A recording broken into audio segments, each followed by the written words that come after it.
Ian Bremmer, The J-Curve, a new way to understand why nations rise and fall.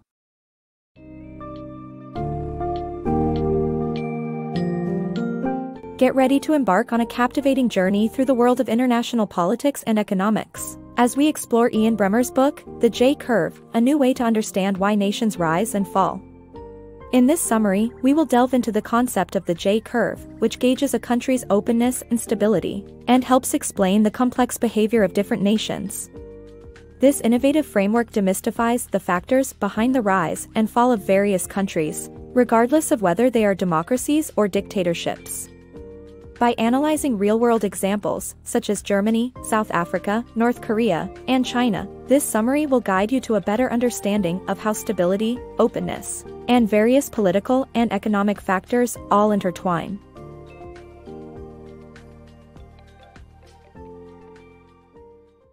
Understanding political stability. The level of stability of a country can be measured by how the nation handles political and economic shocks and the ability to avoid producing them. Political scientists use a J-shaped curve to track a country's openness on the horizontal axis and stability on the vertical axis. Stability denotes resilience and the ability to take internal or external political or economic shocks, while openness refers to the level of financial, economic, and political interchange among citizens and between countries.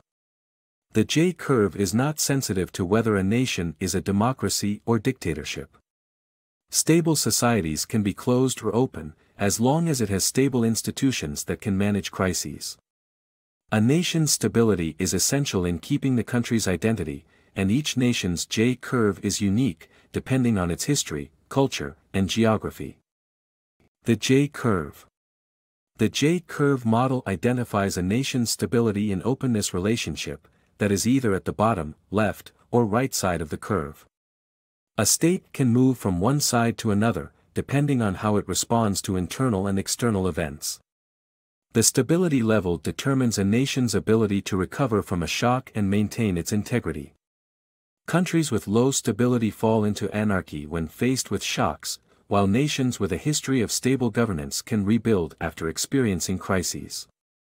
Moving to the left on the J-curve results in a nation losing communication with the outside world, and moving to the right leads to greater transparency, as seen in South Africa.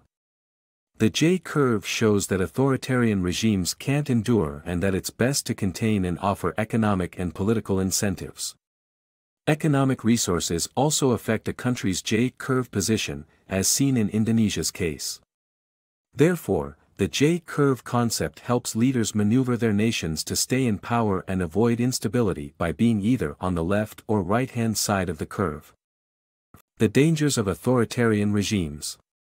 The instability of closed authoritarian regimes is a result of the limited ideas and resources available to them. These regimes often depend on a single dictator's personality, making them vulnerable to power struggles when the dictator dies. Maintaining isolationism requires the use of limited resources, making these regimes financially unstable. Even a simple device like a cell phone can inject new ideas into these closed societies. The U.S. must push for regime change by exposing the benefits of economic reform to the population while preventing the sale of nuclear weapons to rogue nations.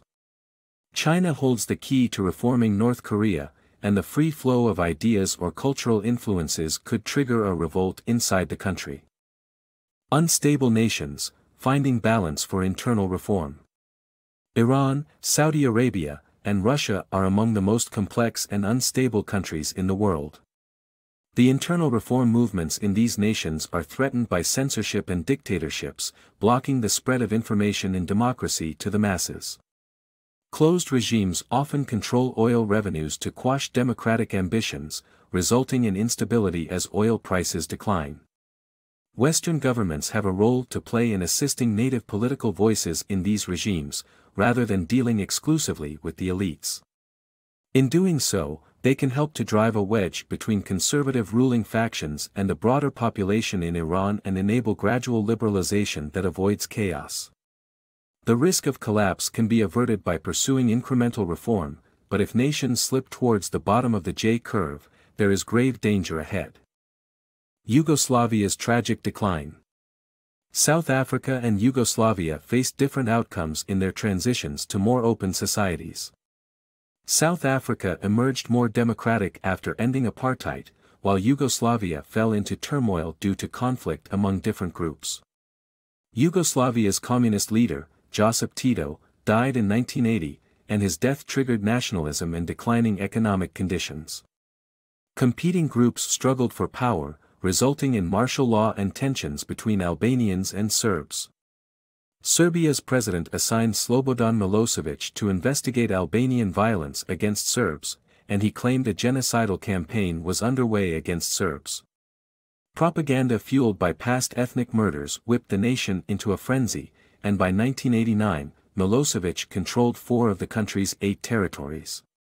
Various factions proposed unification plans in 1990, but they were unsuccessful. Yugoslavia ultimately fell into the deepest part of the J-curve, resulting in the worst war in Europe since World War II. Turkey's journey up the J-curve. The J-curve theory states that countries that embrace openness and have stable institutions are on the right side of the curve and are poised for success. Turkey, with its stable institutions, multi-party system, and secular democracy, sits in the middle of the right side. Mustafa Kemal Ataturk, the founder of Turkey, modernized the country by limiting the rule of Muslim clerics, granting rights to women and encouraging a multi-party system. Despite significant internal reforms, Turkey still awaits full membership in the European Union. If Turkey is admitted, it will become a liberal Muslim nation operating under Western institutions, which will move it up the right side of the J-curve. However, if the EU rejects Turkey, it can slide down the curve and to the left. Hence, the US should work with the EU to admit Turkey or strengthen ties with Turkey, so it keeps modernizing to avoid a downturn. China's J-curve. China's communist leadership faces a significant challenge as they aim to build a capitalist economy and maintain political control. Despite having a less restricted internet and a vested interest in the global economy, China is on the left side of the J-curve due to the lack of independent institutions to counter the absolute influence of the Communist Party. Political dissent is not allowed, ethnic minorities are marginalized and secret police files are maintained on citizens and their work. As citizens continue to express their dissatisfaction through thousands of anti-government demonstrations, the Communist Party redirects public anger towards an external enemy to buy time. However, this strategy may only work for a while as more organized and focused protests could push the Communist Party towards instability. China needs to use social channels like free press and public demonstrations to reap the political benefits of its new economic power.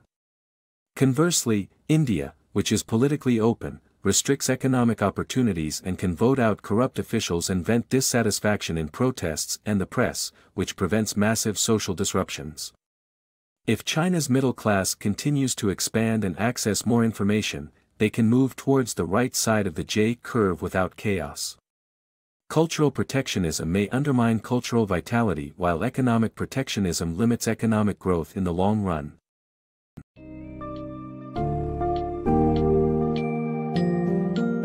Having explored the intricacies of the J-curve throughout the book, we come to understand that it is an essential tool for anyone wanting to make sense of global politics and economics.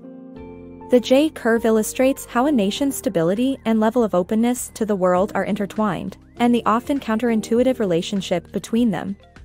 By examining several real-world examples, such as the contrasting cases of China and India, South Africa after apartheid, and the challenges faced by authoritarian regimes like North Korea, we see how nations navigate different points along the J-curve.